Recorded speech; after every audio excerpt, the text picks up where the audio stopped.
Qué rico. We are in the kitchen here with Chef Elizabeth Barrick. Elizabeth Barrick. Well, today we have a special guest who's normally in the kitchen. Ooh.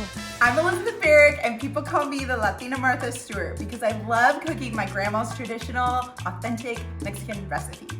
Of course, I cook for my family and friends, but I also love teaching on our local news station here in Charlotte. These are Grandma Garcia's picadillo tacos. These are called buñuelos de viento.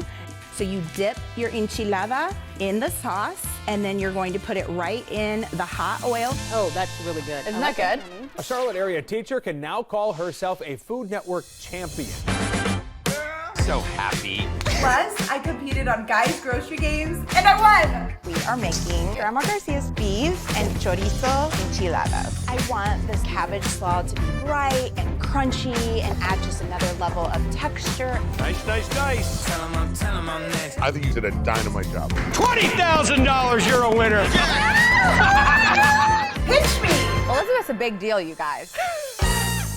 I was raised in a Mexican-American household, well, Mexican, but in America, and I lived on and off with my grandparents my whole entire life. I remember being in the high chair and my grandpa gave me chile, and like spicy chile, but I remember it being so important to him that I like our culture and our food, and he wanted to preserve that in us, and it really stuck with me. My grandma taught me tamales, enchiladas, arroz, frijoles. Mexican food is really simple if you think about it, because there are still people in Mexico cooking over open fire. You know you're eating an authentic taco when you have a cilantro onion blend.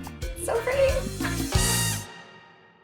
It's familiar ingredients presented in a different way. Chile con carne translates to chili with meat, and I'm gonna show you how to make it. We start out with pork chops. You can use bone in or bone out, and I'm gonna show you how to make the salsa, and then we're gonna add in some potatoes. I grew up on this recipe. My grandma learned this recipe from her mom. It's been in our family for over 150 years. One of the ingredients that gives this dish so much flavor are tomatillos. And tomatillos can be found in your grocery store, but if you can't find them, you could totally use tomatillo salsa. This is a roasted tomatillo salsa. Ain't no shame in that game. So there's a husk that comes around them. You peel the husk and then just give it a little twist. Voila. So now that I've removed all the husks, I'm going to add them to water. I'm gonna bring it to a boil. So doing this is just going to give them a head start. Before I blend, it's gonna meld the flavors together a little bit and soften those veggies. Usually my pot is overflowing with veggies, and that's how I like it. While that's boiling, I'm going to work on my meats. I've got some pork chops here, and I'm going to season them with salt, pepper, and granulated garlic. I'm gonna sear these. I'm not going to crowd my pan. Hear that? The sizzle that you're hearing is going to sear that meat, get a nice crust on it. Exactly what we want. Ooh, it's time to flip. Okay, watch. You gotta flip it. If it comes off right away and it's not sticking, it is ready. Look at that beautiful golden brown color. That equals flavor. That's exactly what we want. These have been boiling for about 20 minutes, so now it's time to check on the peppers. This is the jalapeno. I'm just gonna cut a little piece. Sometimes these taste like bell peppers, and sometimes they are like fire. So let's see where we are. Bell pepper. So the whole thing's going in. Let's try the serrano. This is where all the heat lies, right here. Let's see. It's like Russian roulette. Fire! It's so hot. I'm just gonna put half in. I can always add in later, but I can't take it away, so I'm just gonna put half of the pepper in. That's so spicy. Here we go.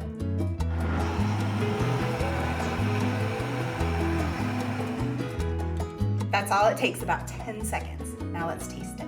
We wanna make sure it's hot enough, not too hot, hot enough. It's perfect. There's so many layers of flavor in here. I can taste the tomatillos, and the tomatoes add a little sweetness. That cilantro throughout is so delicious. Now we're gonna pour this over the meat. Do you hear that? That's exactly what we wanna hear.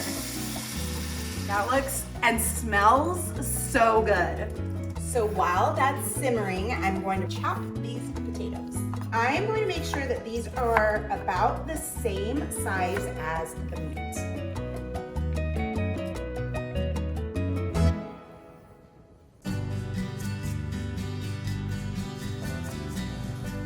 I've got my chile con carne simmering, I've got my apron on, and I've come over to my island because now it's time to make some tortillas. I have very fond memories on Saturday mornings waking up to the sound of the rolling pin on the board because Grandma and Grandpa Garcia were making their homemade tortillas every Saturday morning to work on throughout the whole week. Every tortilla has some sort of a fat. So Grandma used lard, that's what I'm gonna be using today. So we're not going for healthy here, we're going for authentic, stick to your ribs, Mexican comida, Mexican food. We're gonna incorporate the fat or the lard into our flour mixture. Everything's kind of incorporated now, and now I'm going to add some warm water. I'm looking for the dough to begin to come together, and it's gonna pull away from the bowl. Okay, I'm gonna switch to the hook. Literally smells like Grandma's house. Yes, that's exactly what we are looking for. It's nice and smooth, it's pliable. I'm gonna make about golf ball sized dough balls. And then I'm going to cover them with a damp towel and let them rise for about 10 to 20 minutes.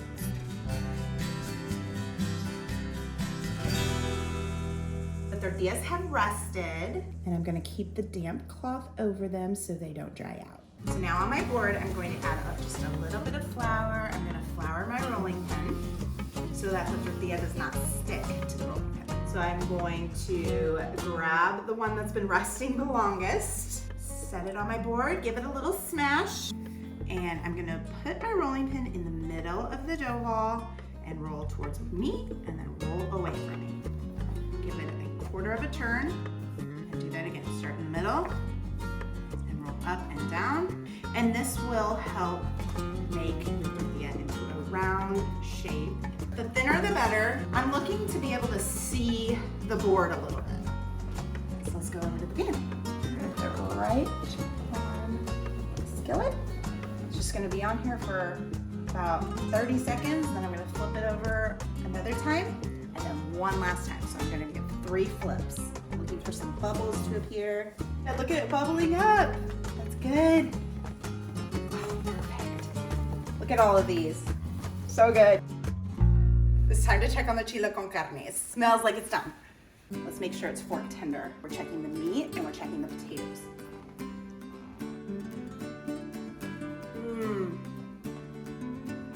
It's falling apart. It's so good and so tender. You can taste the tomatillos and the cilantro, and it has a good kick. It's not spicy at all. These are Grandma Garcia's actual bowls. She only had 3 of them, and we would always fight over them because they're the perfect bowl. They're not super deep.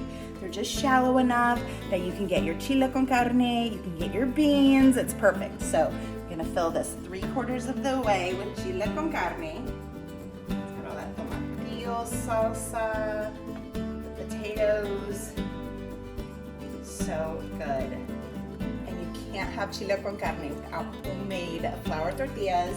We just made these. They're perfectly warm. I'm gonna put them on the side, and we're gonna tear little pieces off and pinch. It's so good. Time to try. This is how Grandma taught me. Take a little piece of the tortilla. I'm gonna grab a little bit of everything. A little bit of the meat, the potato, and of course that salsita. Salud. So good. You got to try this. Qué rica. All right, let's take a bite. Grandma, you do that. La boca se está haciendo agua. Mmm.